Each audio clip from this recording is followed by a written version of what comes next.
Why was Abu Bakr so concerned? Why was he so concerned about people not giving zakat? Like today in our times, we have people who say, and they have written articles about why there are certain tenets of Islam that are considered as fard and no longer they are fard. I have read articles today that say that hijab is not something that is considered as the Islamic attire of a woman, but rather it is more cultural based. I have read articles about this, and these are research work that is done by certain doctors. And one thing that we see is that as today Muslims, we try to go and we try to explain to these people, right? We say that if a person denies salat, we say that you read the Quran, you read the ahadith, and salat is mandatory. If someone today denies zakat, we will go to them and we will tell them that, look, zakat is from the Quran, is from the Sunnah of Rasulullah sallallahu alaihi wasallam. You cannot deny it. There was, Umar radiallahu ta'ala anh, he went to Abu Bakr radiallahu ta'ala anh, and he says that, Abu Bakr, why do we just not leave these people right now? Leave these people who are denying zakat, we will deal with them later on. Right now, let's go and let's deal with these two people, Al-Aswad Al-Ansi and Musaylimah ibn Kadhab. Let's go deal with them first. And Abu Bakr said that right now, these people will come later on. We know that they do exist. Right now, they're not here. But the people that are surrounding us, or the people who live within us, are people who deny zakat. And they are denying salat. Now the question is that, how does this hurt? If someone denies zakat, does that really hurt anyone else? And the answer is yes. Because if you closely observe, every single fitna that has occurred in this dunya, every single fitna that occurs, it's one person who starts the fitna. And that one person turns into a small group. And that small group grows and grows. When a fitna starts and you don't smash the fitna at that time, at the beginning or at its inception, then that fitna grows. That fitna grows. Abu Bakr understands that right now this might be a very small group. There might be a very small group. But if I don't get rid of this today and I just leave it and I remain oblivious about it, they are going to gather more people within this group, and eventually these people will try to take over Medina. And if they try to take over the leadership of Medina, then you're talking about people taking over Medina who don't believe in salat, who don't believe in zakat, and they will change the face of Islam and they will change the landscape of Islam for eternity. So Abu Bakr realizes that in order for this not to turn into a fitna in the long run, it has to be addressed right now. And at that time, Abu Bakr he mentioned a hadith of Rasulullah sallallahu alaihi wasallam, a hadith that many Islamophobes, they literally have a field day with this hadith of Rasulullah sallallahu alaihi wasallam. The hadith of Rasulullah sallallahu alaihi wasallam says that I have been ordered to fight against the people until they say La ilaha illallah. Now, personally, I've done some research on this, and many Islamophobes, they say that first of all, you'll see many Islamophobes writing this hadith on their blogs, on their websites, and they will say that the Prophet Muhammad ﷺ says that I have been ordered to kill people until they say La ilaha illallah. First of all, is that is not what Rasulullah ﷺ said. The Prophet ﷺ is not saying that I've been ordered to kill the people. He says I've been ordered to fight. Now the ulama, they interpret this and they give many explanations. First of all is that when you study the concept, when you study these ahadith, there's a certain context. The context was there's certain people who were bringing up fitnas, and the pagans, they were fighting against the Quraysh, they were fighting against Muhammad sallallahu alaihi wasallam, and at that time the Prophet sallallahu alaihi wasallam, he said this. This is not in the context where people are living in or people are coexisting, people have mutual respect for one another. This hadith cannot be applied there.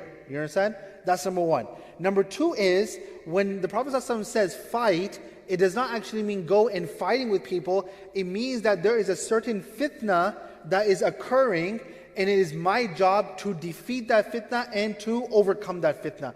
That is exactly what Rasulullah ﷺ is saying. The Prophet ﷺ is not advocating that we go and first of all, we forcefully convert people or we take the lives of other people. Some other people, they have said, talking about Abu Bakr radiallahu ta'ala, that why would Abu Bakr go and force these people to become Muslims? If these are people and they say that La ikraha fid din. First of all is that this ayah, La ikraha fid din, it relates to those people who are not at all in the fold of Islam. The people that we are talking about today are in the fold of Islam. They believe in the oneness of Allah. They believe in Muhammad sallallahu alayhi wasallam. And then these are people who say that there is absolutely no zakat. Abu Bakr is just going and he's trying to talk to these people and he's trying to overcome this particular fitna. He's not going anywhere and forcefully converting anyone. So let's try to get this very, very clear, because even with this, many people, they bring up this objection. Finally, what happened was that these people who denied zakat, they came to Medina. They came to Medina, they met with Abu Bakr and Abu Bakr had sensed that these people are not just here just to meet with us. They have an agenda and they have a big plan. Abu Bakr, many people, again, they came to Abu Bakr and they said that let's wait to see what happens. Abu Bakr said, absolutely not. We will not wait. We will arm ourselves and we will prepare ourselves. Abu Bakr, you have to remember, the reason the people of Zakat came and they tried to attack Medina for two reasons. Number one is that they felt like first of all is that they realized that Abu Bakr will not budge, because these people, they came to Medina and they tried to convince. I mean, can you imagine what was going through their mind? They're trying to convince Abu Bakr that there is no zakat. Abu Bakr said, you are simply out of your mind. There's no way I'm going to agree with you. When they did not do that, they saw that, if you remember, I said this before, at the death of Rasulullah, there was a huge expedition led by Usama ibn Zayd. All these people were out of Medina. There was a big group of people who were not in Medina at that time.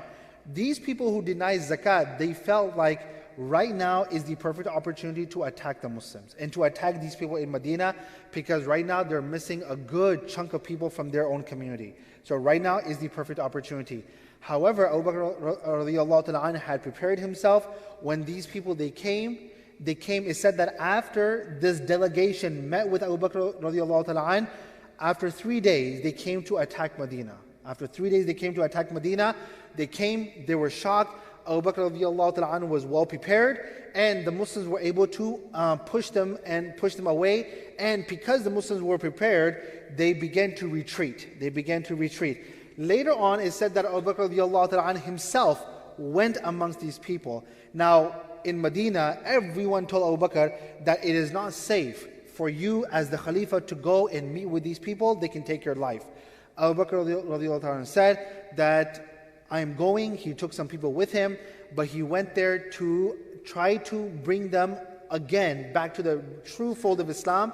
And the books of history mention that when Abu Bakr went, he was able to talk to them. And it said that there was some clashes. Some Muslims did lose their lives. They, on their side, they also lost some of their lives. At the same time, there were a lot of people who understood that what they were doing was wrong, and they came back into the fold of Islam. And Abu Bakr, he ordered them that everyone who came back into the true fold of Islam, he ordered them that their zakat has to be given in the next 2 or 3 days. And the ulama and the historians say that within 3 days, all the zakat that had not been given, all the zakat came to Medina. It was then given to Abu Bakr radiallahu ta'ala.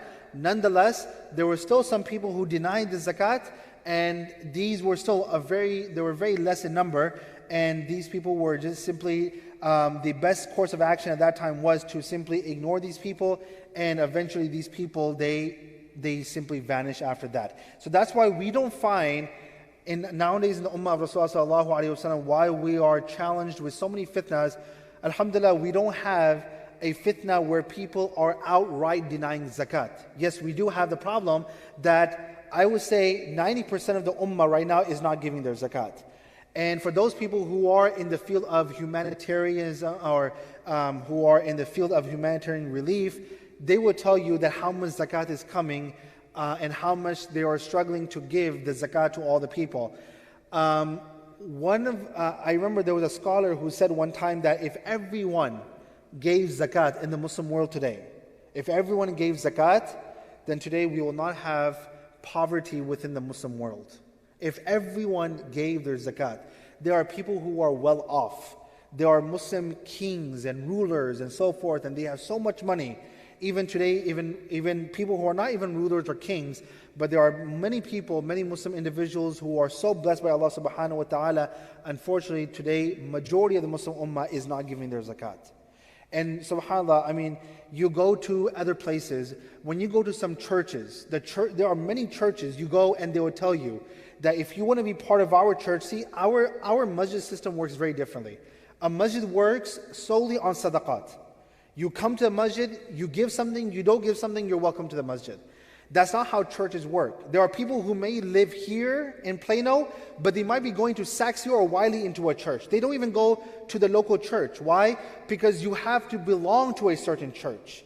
And if you want to go to a bigger church, or you want to belong to a bigger congregation, then they would generally, they demand that you give 10% of your check on a monthly basis. Can you imagine that? 10%. That means that if a person is making $5,000 a month, they are demanding $500 a month on a monthly, $500 on a monthly basis. I mean, I may be judgmental here by saying this, but if we as Muslims were told to do this today, I don't think we will be able to do it. I'm sorry to say this, but I think we are in that position that we will not be able to do it. But these are people who say that, yes, we will give. Our deen says you have to give only once a year and only 2.5%. 2.5%, and yet majority of the Muslim ummah has not, they don't give their zakat at all. So it's really, really sad of the situation that we are living in nowadays.